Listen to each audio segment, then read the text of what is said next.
sa mga punto de vista ng ating magsama dito sa PG. Ang nabanggit yung CONAC. Kung meron bang plano na mag-CONAC, hindi natin alam yun. Kung ano yung... Hindi nga, hindi nyo naman alam. Yung problema kung hindi nyo alam, hindi nyo alam. Kung meron man, at kung meron kami narinig, hindi namin alam kung ano yung end state. Mula sa alaga mo yan ang umpisa. Napapangarap na tutuparin. Sa bawat umagang ika'y kapiling. Ay, hindi ko kung bakit ang panito Malayo ang mararating, basta tama ang katuwang. Be the best, be galing, be net. Dito sa kalidad at serbisyo. bago ko ay ito and diba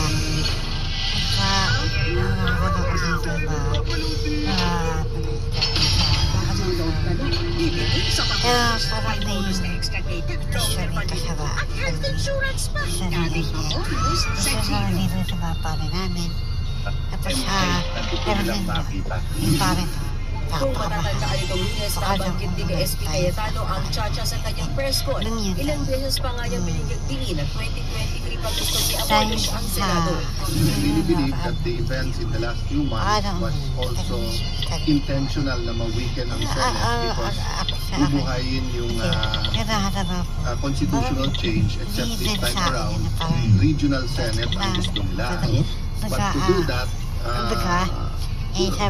part of the enticement is that may term extension. Nang tanongin niya kay Lacson, Hindi ko alam kung ano yung pinagalingan ng kanilang para kami nangangarap na lang lagi. Walang ganyan pag-uusap. Ang dominant na kung mag-uusap kami, ibalik natin yung dignidad ng Senado. Ibalik natin. Siraulo ba itong sige? Kung pwede lang magmura, bumurahin kita eh. Balik ang dignidad ng Senado. Nagwawala na sa bayan ng Pilipinas sa korupsyon na nangyayari sa administrasyon na to.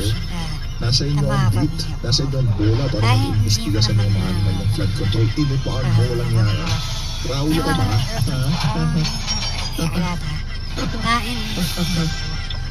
uno na rin itinagin ng Malacanang na pinag-uusapan ng Administrasyong Marcos ang pag-aagyay ng 1987 Constitution. Sinusubukan pa ng News 5 na puna ng pahayag sa Senator Aimee at SP Cayetano. Nagbabalita mula sa frontline, Mean Los Baños. Kaya mo si Mean, ano yun eh. Kaibigan niya ni Tim Lacson Bugtago eh, yung si Mean Los Baños. Punta ko tayo, dito lang po tayo. Ba't gumalaw ka, huwag kang gagalaw. Gusto na ata umalis ni Mitis. Bibigyan ka lang kaalis. Hindi ba niyo na nasa sebo? Dito tayo kung ikay. Joy, hindi ko naman na-expect sa akin. Hello everyone, I'm Rico Quezon. Impeachment is for a second time for Philippine Vice President Sara Duterte. Today on Beyond the Exchange, let's talk about the overwhelming House vote with Caloocan Representative Edgar Erice. Thank you so much for joining. Tawa na lang itong si Kong Hegay. Alam ko sikreto kung bakit. Overwhelming yan. Alam ko yan. Yes, on the program. All right. In this last impeachment vote, you abstained, but there was an overwhelming vote to impeach Sara Duterte. What was it? An overwhelming vote when everyone thought it did. 106, 200, but it was 257. I think the Marcos administration I've worked so hard to convince all the representatives, congressmen.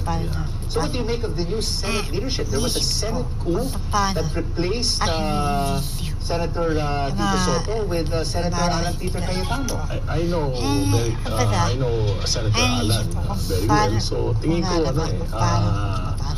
action na niya yan within the framework of the Constitution. So, mas maganda nga na si Senator Cayetano ang presiding officer kasi lawyer siya.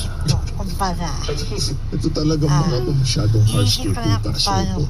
Hindi ba pwede yung dekada-dekada na muti na lang pati burnit niya dyan sa Senado? Hindi ka makaya yan.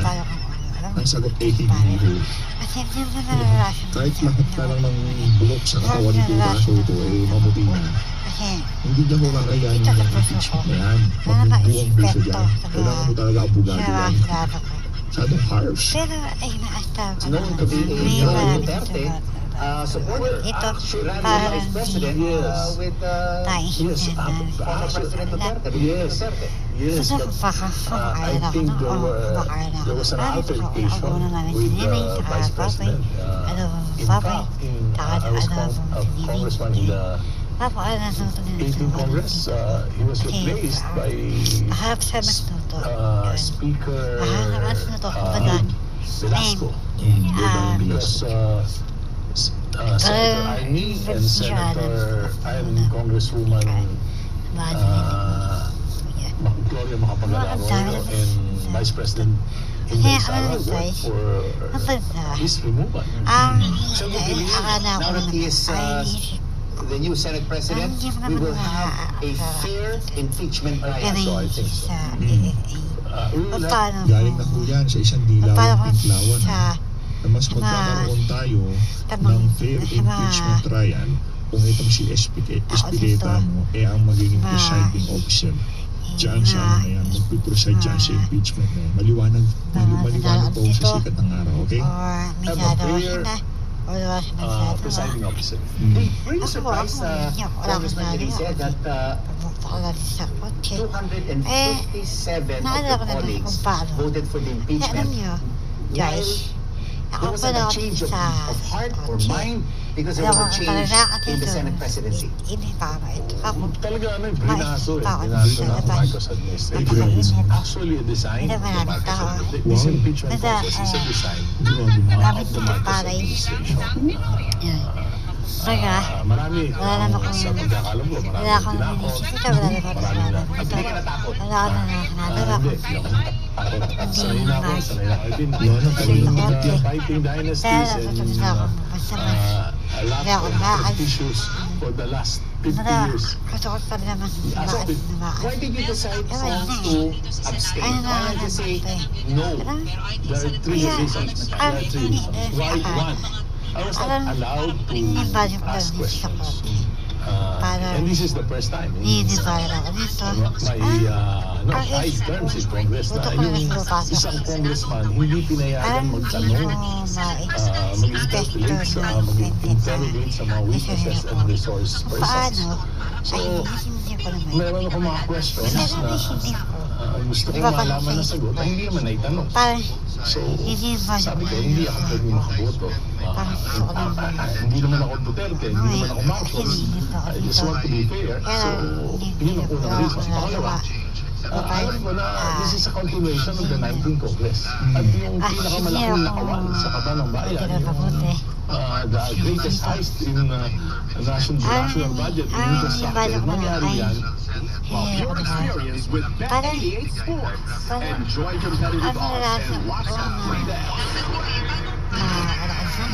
All your favorite sports, all in one place. Bet88, your ultimate playground.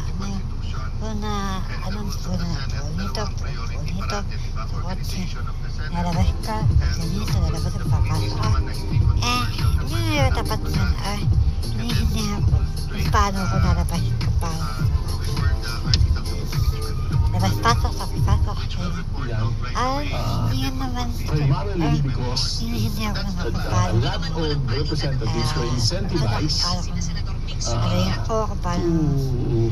vote for the impeachment of VP Sara. And third, the government weaponized it's supposed to be neutral agencies like the NBI, the AMLAC, and the COA to persecute VP Sara. Yung sinasabi na walang pagkukulang si VP Sara, dahil nga hindi ko natanong yung COA, hindi ko natanong yung AMLAC, hindi ko natanong si Madriaga na very incredible. Fantastic yung mga testimonies. So, sabi ko, I won't participate in this stage impeachment. But with the evidence